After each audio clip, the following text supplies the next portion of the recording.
மு.க. ஸ்டாலின் அவர்களுடைய மருமகனாகிய திரு சபரீசன் அவர்கள் மாவட்டமா போய் கட்சி நிர்வாகிகளுக்குள்ள பஞ்சாயத்து பண்றதா ஒரு செய்தி வந்தது. அதை பத்தி நீங்க என்ன நினைக்கிறீங்க சார்? எஸ், திரு சபரீசன் பெண் நிறுவனத்தின் அதிபர். அவர் பாத்தீங்கன்னா தமிழ்நாட்டுல இல்ல நிறைய மாவட்டங்கள், குறிப்பாக பாத்தீங்கன்னா தென் மாவட்டத்துல கன்னியாகுமரி, திருநெல்வேலி, தூத்துக்குடி, தென்காசி மற்றும் மதுரை இந்த பகுதியில இப்ப ஆரம்பிச்சிருக்காரு. என்னன்னா அங்க இருக்கிற கோஷ்டி, அதாவது இப்போ கண்டிப்பா ஜெயிக்கணும் அப்படின்ற ஒரு முடிவோடு இருக்காங்க திமுக.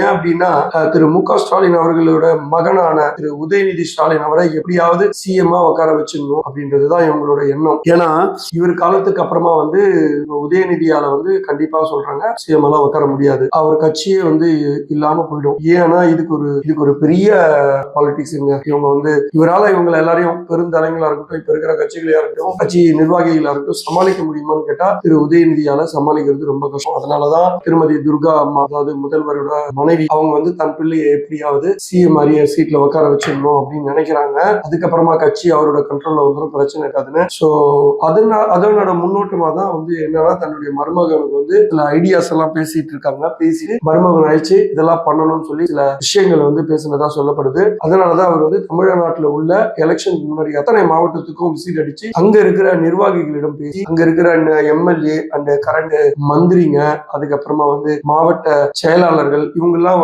இருக்கிறவங்களுக்குள்ள என்ன பிரச்சனை, அங்க இருக்கிற ஒன்றியத்துக்கு கூட எல்லாம் என்ன பிரச்சனை, அவங்களுக்குள்ள ஏன் கருத்து வேறுபாடு ஏற்படுது, அவங்க செய்யற தப்பு மாவட்டத்துல யார் யாரு பேர் எல்லாம் கெட்ட பேரா இருக்கு, இவங்க இதெல்லாம் உளவுத்துறை மூலமா ரிப்போர்ட்டை வாங்கிட்டு அந்த ரிப்போர்ட் அவங்க முன்னாடியே வச்சு டிஸ்கஸ் பண்ணிட்டு பிரச்சனை இப்ப எதுவும் யோசிக்காதீங்க, தலைவர் யாரெல்லாம் கேண்டிடேட்டா அறிவிக்கிறாரோ அவங்களுக்கு நீங்க எல்லாரும் முழு ஒத்துழைக்கணும், பிரச்சனையே பின்னாடி பேசி பார்த்துக்கலாம், உங்களுக்கு தேவையானதை தலைவர்கிட்ட உங்களுக்கு நல்ல பசையுள்ள பதவியோ இல்ல வாரியமோ இல்ல உங்களுக்கு கட்சியில நல்ல பதவியும் வாங்கி கொடுக்கிறது என்னோட பொறுப்பு அப்படின்னு சொல்லிட்டு தவறு செய்தவர்களையும் கூப்பிட்டு தனியா 1 to 1 பேசி, நீ இந்த தப்ப பேசி இருக்க, இதா ரிப்போர்ட், இந்த தப்பை இனிமேல் தொடர்ந்து மக்கள் கிட்ட கெட்ட பேர் வந்தா உங்களுக்கு உங்க விளைவுகள் கடுமையா இருக்கும் அப்படின்ற மாதிரி பேசியிருக்காரு.